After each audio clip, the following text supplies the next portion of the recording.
Olá, tudo bem?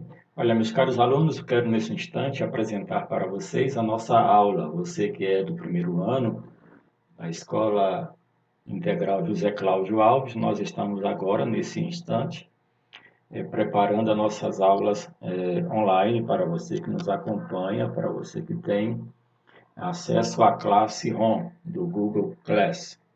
Então, que Deus possa abençoar você nesta hora e acompanhar conosco. Espero ser produtivo com você. Espero estar ao alcance da nossa aula hoje. Espero estar contando com a sua participação após nós postarmos este vídeo dessa aula. A aula de hoje, a aula 1,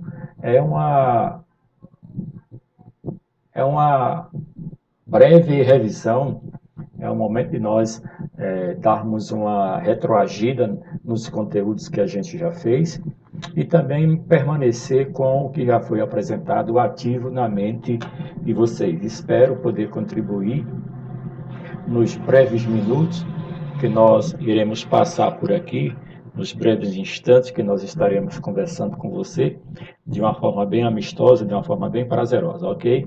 Aula 1, a história humana e história natural. Dentro do que já foi visto, dentro do que já foi apresentado para vocês, a teoria de tudo que foi trazido à tona no início de nossas aulas, e hoje nós queremos apresentar para vocês, dentro do contexto, aí está a capa do nosso livro. Esse livro aí é o capítulo 1 de vocês, né? Uma história remota dos nossos ancestrais.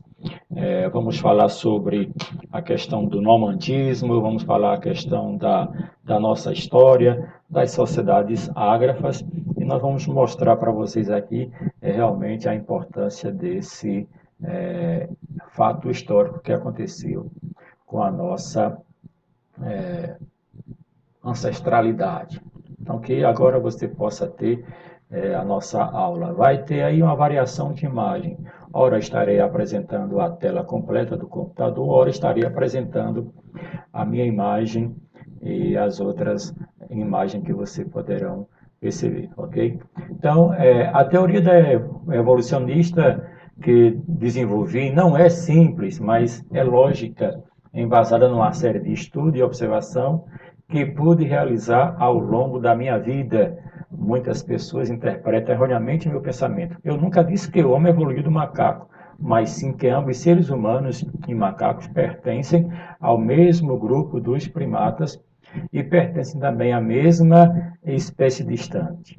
A evolução é um processo que se aplica a todos, né? Charles Darwin, pai dessa teoria, a teoria da evolução, vem dizer esse momento todo é especial para nós, que nós precisamos entender como se deu a teoria da evolução, como os seres humanos chegaram até nós. E nessa abertura eu também digo para vocês que lá na nossa sala tem já um slide para que você possa estar acompanhando, tem o livro, você pode estar vendo os infográficos dos livros, certo?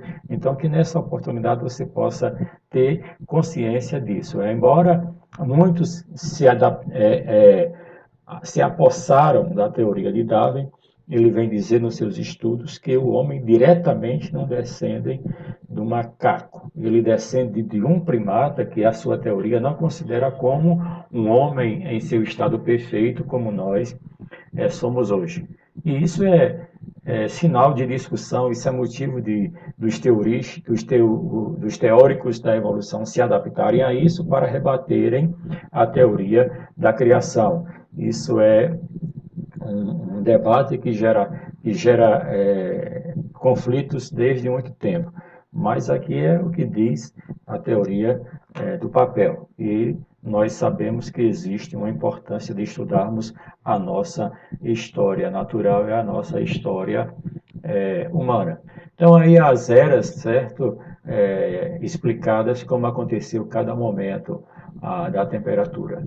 Tem o período e época, certo? E tem também as eras. As eras sazonóica, aconteceu a época do Quaternário. Esse Quaternário era uma era totalmente fria, era uma era que não tinha quintura ainda. Você vê no gráfico que está aí apontando aqui, olha, essa era a temperatura fria, era congelado, certo? Então, nós podemos ver aqui esse gráfico.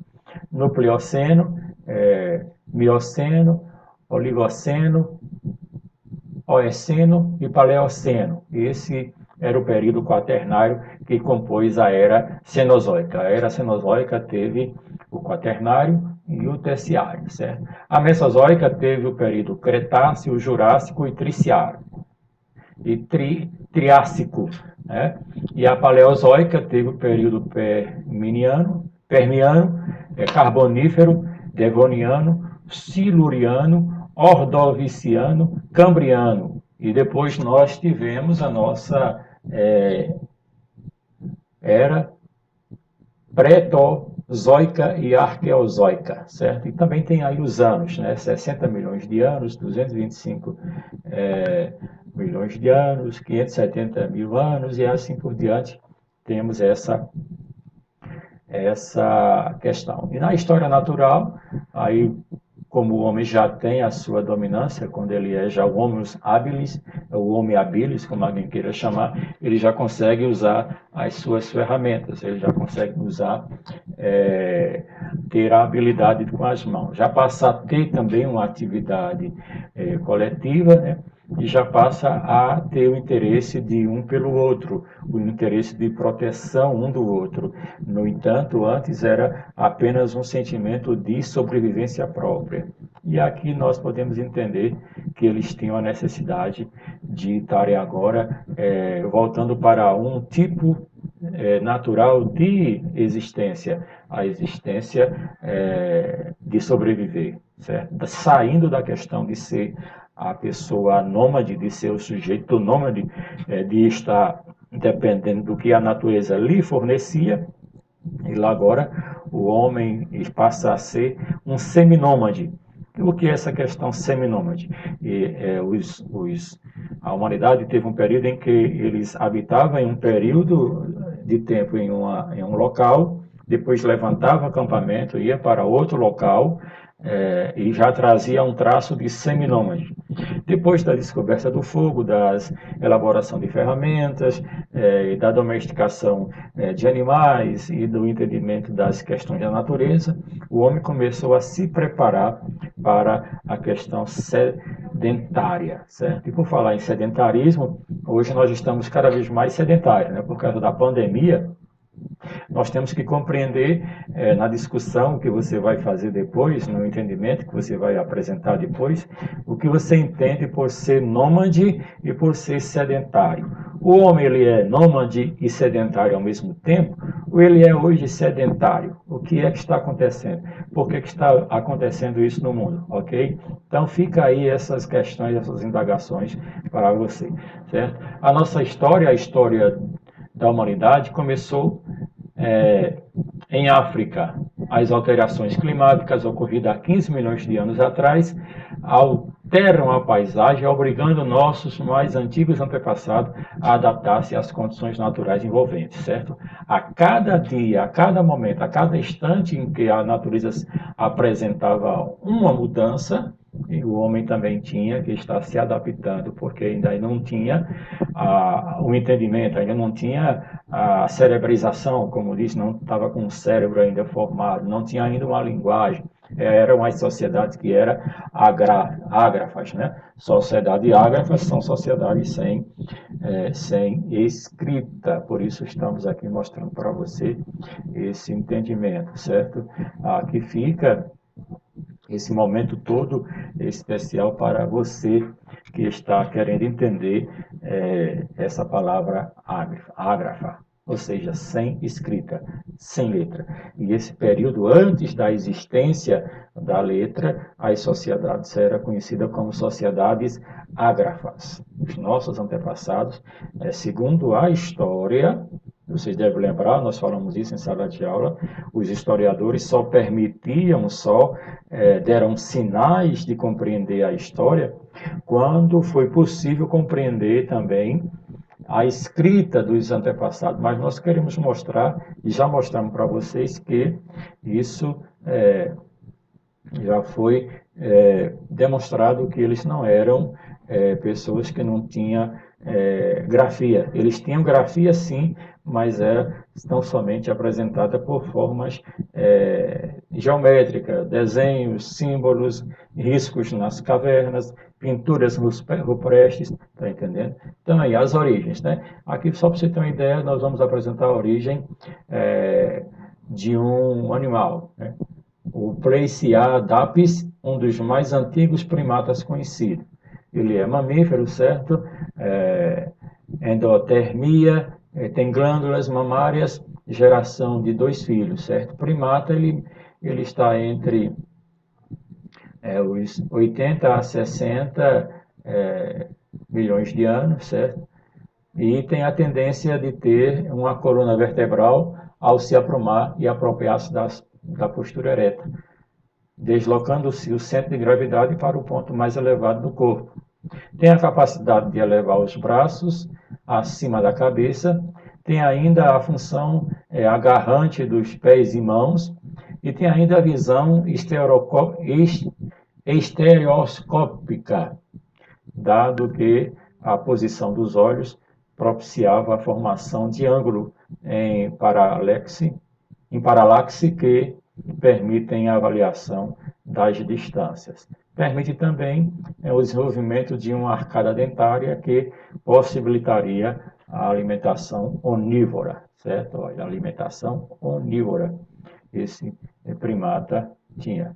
Então, esta é a sequência de nossa aula para mostrar a origem natural, a origem do homem, a origem da natureza, certo? Vai complementar a nossa exposição do slide que você tem aí à sua disposição na sala do Google. Olha, e também nós queremos apresentar aqui os hominídeos mais antigos, o Sahelanthropus tchadense, há 7 milhões de anos, certo? Orroin uganensis, Ardipithecus cadaba. Então, as imagens aí apresentadas para você, há 5,4 a 5,7 milhões de anos. O Australopithecus, né, o namensis, de 3,9 a 4,2 milhões de anos. Isso é fonte da revista Nature ou Natureza, 2002 a 2008, certo? Os hominídeos, certo? Tem aí as escalas, eles passaram pela família Pongíndio, antropóides, macacos, primatas e mamíferos. Há 70 milhões de anos, né? A 20, a 12 e a 6 milhões de anos. Essa é a escala. Há 70 milhões de anos, certo? Existia os mamíferos. E os primatas começaram a surgir depois aí de uma temporada de ciência, de estudo. Isso aí é muito relativo, certo? Ok? Então vamos dar sequência. Espero estar contribuindo para o conhecimento de vocês e mostrar aqui como se processou a evolução do homem. A cada um destes antepassados do homem, atualmente, hominídeos evoluíram. Vejamos, como eles evoluíram. Há 4 milhões de anos, certo? Eles tinham essa altura, 1,20 m a 1,10 m. Certo? Ele tinha a bipedia, ele tinha a velocidade, né, e a verticalidade, e tinha a liberação das mãos. Nesse contexto, Engel e Karl Marx vai apresentar na sua literatura a libertação do homem pelo trabalho. Eles dizem na sua teoria, nos seus escritos, que o homem foi liberto quando ele descobriu o trabalho. Quando ele desceu da árvore, ele começou a ter uma utilidade não somente para ele mesmo, mas para a própria natureza e para a própria humanidade. O homem alcançou, dentro da evolução, segundo Karl Marx e Engels, a sua libertação pelo trabalho. Então, nesse contexto aqui, ele fica em pé, certo? Ele passa a andar, libera as mãos e começa a andar verticalmente, mas ainda não tem a habilidade, ainda não tem a questão de fazer ferramentas, de lascar a pedra, de fazer pontas afiadas para lanças, de cortar a carne. Ainda é um homem, ainda é um antepassado, ainda é um hominídeo, essa é a palavra correta, disputando ainda com os animais, né? Tanto ele é presa como é caçador, certo? Ao mesmo tempo. E depois da sua evolução, ele sai do estado de ser presa para ser caçador. Essa é a história da evolução do homem. Há 2 milhões de anos atrás, ele alcança a altura de 1,40 m, começa a fabricar instrumentos a seixo talhados, construção dos primeiros abrigos, é uma dúvida, mas é o que se diz dentre os mais estudiosos da história da evolução do homem. Ele começa já a entender que ele é capaz de modificar o seu ambiente, não está tão somente dependendo dele, mas modificar e adequá-lo ao seu interesse pessoal e coletivo. Há 1 milhão de anos, o hominídeo, ele começa a ter outras mudanças interessantes, né? A 1,50 m chega a sua estatura, o seu tamanho. Ele é conhecido como Homo erectus, enquanto que há 2 milhões de anos ele era conhecido como Homo habilis, aquele que tinha uma certa habilidade, que ia descobrindo. E agora, há 1 milhão de anos atrás, ele tem a descoberta do Homem do Fogo. Espero depois a gente trabalhar um filme com vocês, A Guerra do Fogo. A Guerra do Fogo é um filme interessante, produzido por franceses, que trazem a história deste homem, né? No filme tem um hominídeo habilis, e já tem o Homo erectus, e também já tem o Homo que já fabrica o fogo, já controla o fogo. Então, esse filme, A Guerra do Fogo, é interessante porque traz esse retrato para que você e eu entendamos esse processo da evolução do homem, a evolução natural. A evolução do homem é também a evolução natural, não é a evolução da natureza, é a evolução das coisas que estão à nossa volta, ok? Então veja aí há 100 mil anos atrás, aparece o Homo sapiens, o homem neandertalensis, como nós explicamos. Aparece ele com 1,60 m de altura e já começa a fabricar instrumentos especializados. Já começa a ter a noção de ritos mágicos e também de sepultamentos, né? Ele começa já a entender que aquele membro do seu grupo, ao morrer, precisa ter um lugar reservado, precisa ser protegido para não ser comido pelos animais, porque ele via quando as feras pegavam algum cadáver e comiam. Então ele já tinha um sentimento de proteger aquele seu membro mesmo depois de morto. Aí já é a consciência chegando, já é a mentalidade dominando, já é a humanização, como nós podemos já dizer, chegando ao homem de acordo com a história, de acordo com a evolução. E já há 30 mil anos atrás, o homem consegue já ter uma estatura de 1,80 m. Aí alguém pode perguntar, e como era? Por que hoje ainda tem pessoas anãs? Por que hoje ainda tem pessoas raquíticas? Porque ainda hoje existem pessoas com estaturas elevadas e estaturas pequenas, medianas. É porque vai depender da constituição genética, da miscigenação das raças. Há quem diga que tanto os hominídeos como os Homo erectus, como o Homo sapiens neandertal, eles tinham uma certa mistura, uma certa miscigenação. Alguém que pertencia à espécie Homo erectus tinha relações com os que pertenciam ao Homo habilis. Então, isso são explorados, são conjecturas que se fazem a respeito disso, certo? Mas a verdade é que nós somos humanos, independentemente de qualquer contexto. Há 30 mil anos o homem consegue ter essa estatura, ele já é o Homo sapiens sapiens, é nós. Nós somos o último dessa humanização, nós somos o último grau desta evolução, segundo a história natural, segundo a história do homem.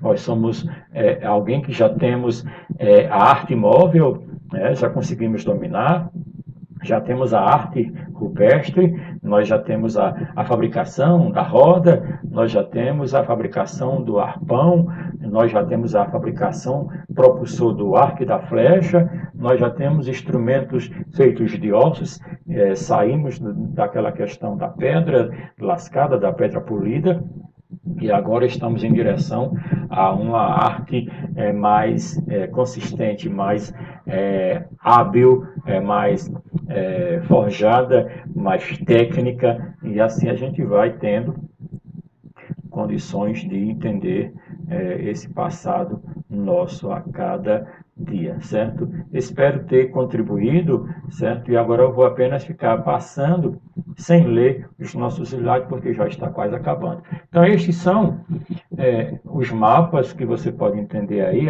a Pangeia, a Laurásia, e os períodos que aconteceram, os períodos do Cretáceo, o período do Jurássico, certo? Aqui no período Jurássico você pode ver que a nossa imagem da África com o Brasil está emendada. E segundo eles, existia um grande rio universal chamado Rio Amazônico Universal, que cortava o continente, certo? Africano e o continente, e hoje América do Sul, América do Norte. Existia apenas um rio. E também está aí a divisão, para vocês melhorem ver, vão observando as placas tectônicas, vão observando aí os períodos, e nós temos as imagens para você observarem aí. Mais uma vez, a origem da Índia, como se originou a Índia, como se originou os outros restantes a cada idade, a cada ano. Né? Tem o Jurássico, tem o Cretáceo, a data, tem o Eocene e tem o Mioceno, e você pode ver aí como se dava essa questão da evolução natural e da evolução do homem. A origem da Índia. Esta é aí a origem da Índia. Você pode observar que ainda começou a desligar-se do antigo continente Gondanga há 100 milhões de anos. Então você vê aí, de acordo com a imagem, na figura 16 a 15, essas figuras mostram claramente a evolução, tanto do homem como da natureza, como do ambiente em si. E aí é o Vale de Olduvai, o Vale da Grande Fenda, Lago dos Vulcões, certo? Aí é uma imagem muito conhecida historicamente para todos, certo? Então, agradecemos aí a sua colaboração, né? Sei que vai nos ouvir, sei que vai nos compreender. Esta é a nossa aula, espero que a gente tenha alcançado o objetivo. Muito obrigado, e nas próximas aulas a gente vai fazendo os ajustes para melhor passar o conteúdo para vocês. Ok? Muito obrigado, alunos do primeiro ano. Até mais.